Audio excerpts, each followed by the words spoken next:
Hello everyone, welcome to my channel. Today I'm going to give you guys a guide on the Fireball Rocket Loon strategy. I hope you guys can learn something and take this into your Clan Wars, Legends League, or CWL. First I'm going to go over the pets I use and why I use them. I use the Phoenix on the King because it synergizes very well, and when the Phoenix sets off, it pulls all the air traps in the area for when I use my Queen ability, so the healers won't die to air traps right away. Second off, I use the Frosty on the Queen. It helps block damage for the Queen for when she's behind the King, and it gives a slowing effect to defenses, which can be very useful.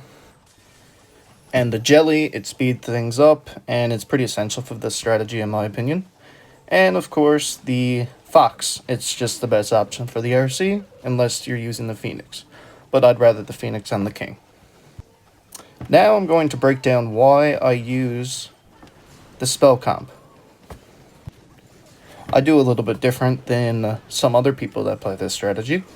I like to take 5 invis. The reason behind that is that I find investing rages into the Grand Warden will often put your Grand Warden too far into the base, getting engaged in too much damage, and then you often have to invest too much into the Warden to keep him alive, which can ruin the raid.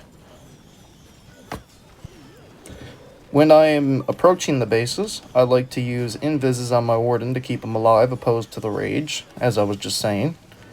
And the freezes I normally use with the Sui. Sometimes I'll use the rage on the Grand Warden, and I almost always use a rage on my Queen, because you can do a lot of damage with the rage spell on the Queen. Also, the freeze spells are very universal within this strategy, as you can use the invis spells on the Queen when she's in the mirror phase, allowing you to do a lot of damage. I will show more examples of the invis use later on in this video. Okay, now that I've went over all the fundamentals of the army comp I'm using and the spells and so on, I will now start explaining my thinking process during some of these raids that I've picked out today. Also, before getting into the commentary, I'd like to go over the best value for fireballing. First would be the mono and CC. Then the spitters and spell towers. They would be considered the best value in my opinion. And after that would be merged defenses. My time won't come to an end. Take a look around, it's a war zone. The damage is already done. Take a look around, it's a war zone. The damage is already done. Take a look around and keep your guns high. It's a war zone. It's a war zone, and I'll be fighting for my life. So keep your guns high. It's a So here, I am investing a freeze spell because I have a hero on my Grand Warden. I find freeze to be the most reliable spell to deal with heroes, as there's a lot of heroes on the map and they do a lot of damage to the Grand Warden. On this kind of base, if I invested a rage spell, I think that the Grand Warden would have went into too much damage and it would have been difficult to pull off that fireball. I feel the gravity pull and it keeps me away. I would rather be here, lonely in space. I've made up my mind, I just wanna be free. I live my own. On this base, I am deciding to use the siege barracks. As you'll see, it's probably one of the most used sieges I use. I just find it very consistent in putting the heroes into the core of the base. When I'm approaching a base with my hero Sui and there's a monolith, I like to use many rocket loons to block monolith shots from my heroes, because the monolith absolutely shreds the king.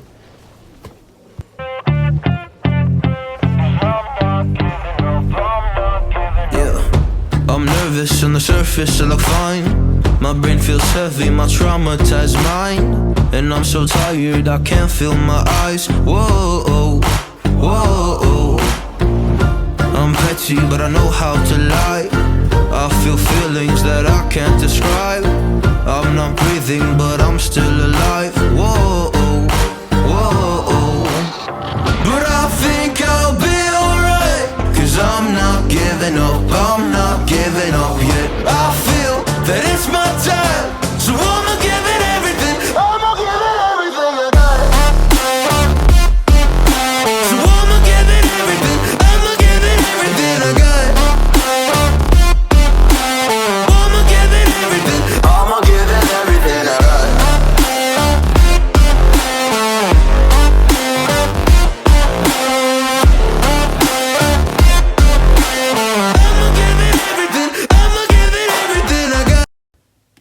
Okay, now for this base, I like to fireball the builder hut because it doesn't require as many invis spells opposed to getting it further into the core.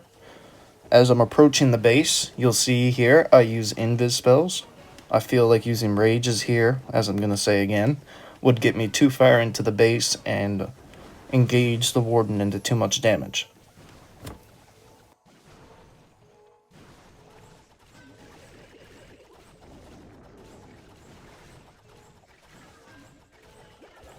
Also here I invested a freeze because I wasn't 100% certain how many invis spells I would need. So I just wanted to be certain that I had enough invis spells. I could have just used an invis spell there if I wanted. As you'll see, I still have one remaining. But that fireball gets down the CC. I let my warden choose the path. After my warden chooses the path, I start my hero sui.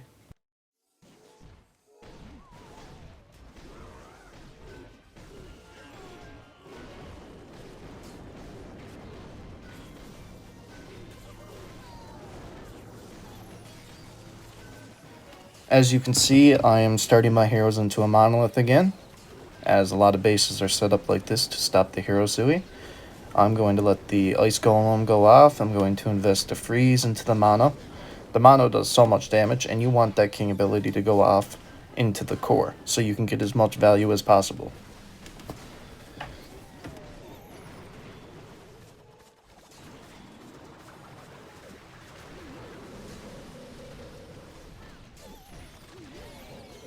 Also, I'd like to mention that some of these raids I don't really use the RC, as this strategy is very strong, and it's not needed in a lot of raids.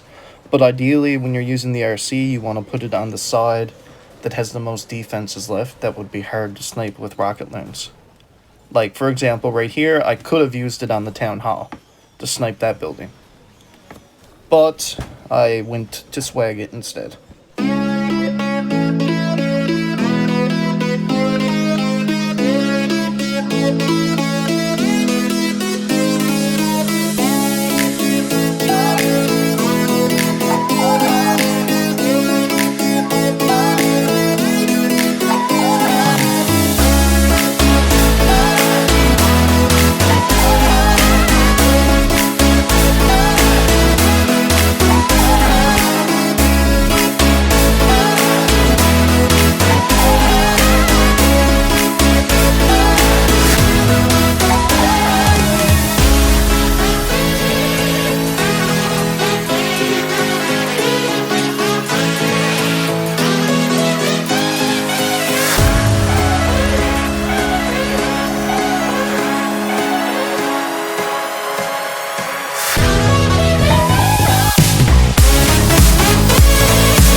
As you can see on this base, that's a pretty common trend.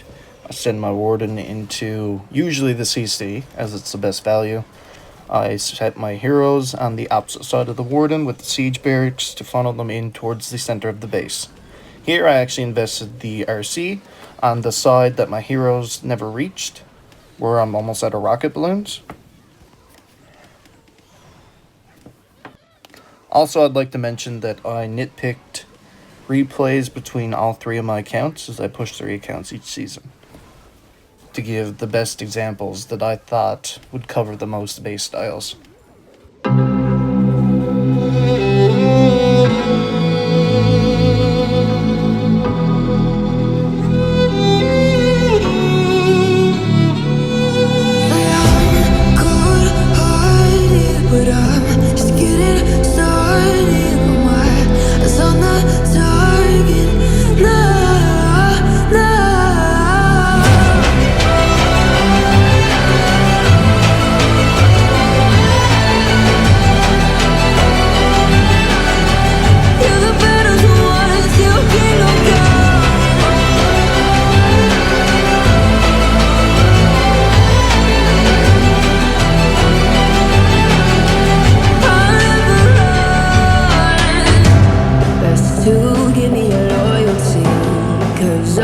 Taking the world, you'll see.